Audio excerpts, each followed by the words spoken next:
kalau kita berdosa itu tanggung jawab kita sendiri kepada Tuhan.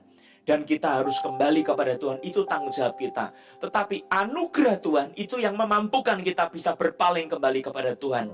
Dan murka Allah yang sangat besar yang menyala-nyala dalam perjanjian lama itu bukan sesuatu yang mustahil. Di dalam perjanjian lama ada konteks perbuatan bangsa Israel yang menjadi sebab Tuhan menghakimi. Kalau Tuhan bicara sama kita pada saat ini, tentu ada masa di mana Tuhan menghakimi kita karena perbuatan-perbuatan kita sendiri, bukan karena Tuhan memang mau suka-sukanya menghukum kita. Tidak. Karena dosa yang setimpal dengan perbuatan kita, Dia menghakimi. Banyak orang sudah tidak lagi perhatian sama Tuhan masa-masa sebelumnya. Sekarang ada banyak waktu untuk Tuhan. Ada banyak suami istri yang bertengkar terus sepanjang waktu. Makin sering ketemu, makin sering bertengkar. Makin sering tatap muka, makin sering pertengkaran Bratayuda. Saudara, semua ini mendatangkan murka Tuhan. Masing-masing mementingkan dirinya sendiri. Kalau sehat, cari dosa. Minum bir, minum alkohol, bermabuk-mabukan, lupa waktu, lupa keluarga, lupa mencari nafkah.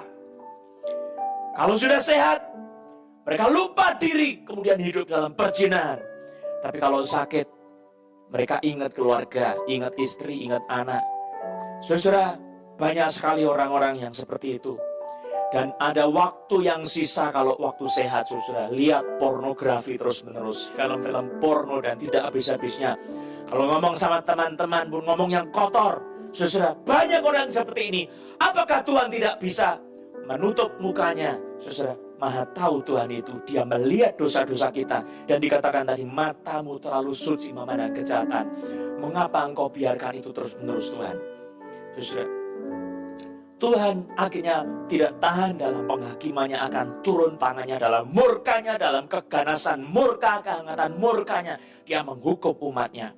Tapi saudara yang dikasihi Tuhan Yesus Kristus, penghakiman itu ada dua macam. Orang yang tidak bisa dibetulkan, dia akan dibinasakan.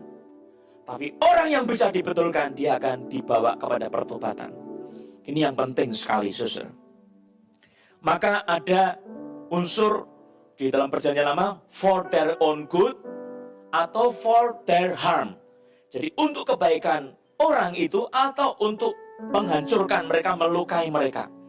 Nah, saudara-saudara, ternyata penghakiman Tuhan itu bukan cuma penghakiman biasa, tetapi Tuhan sebetulnya menghendaki umatnya untuk bertobat. Nah, ini yang di dalam perjanjian lama yang menjadi kelangsungan terus dalam perjanjian baru, yaitu Tuhan selalu dalam penghakimannya menginginkan orang-orang yang dihakimi itu bertobat. Tuhan itu penuh belas kasihan.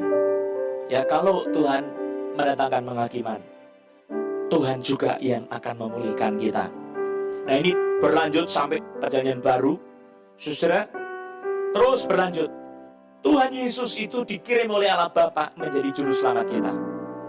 Di tengah-tengah keberdosaan kita, asal orang sungguh-sungguh bertobat kepada Tuhan, dia akan dibebaskan dari penghukuman itu. Saudara yang dikasih Tuhan Yesus, perjanjian lama juga sama.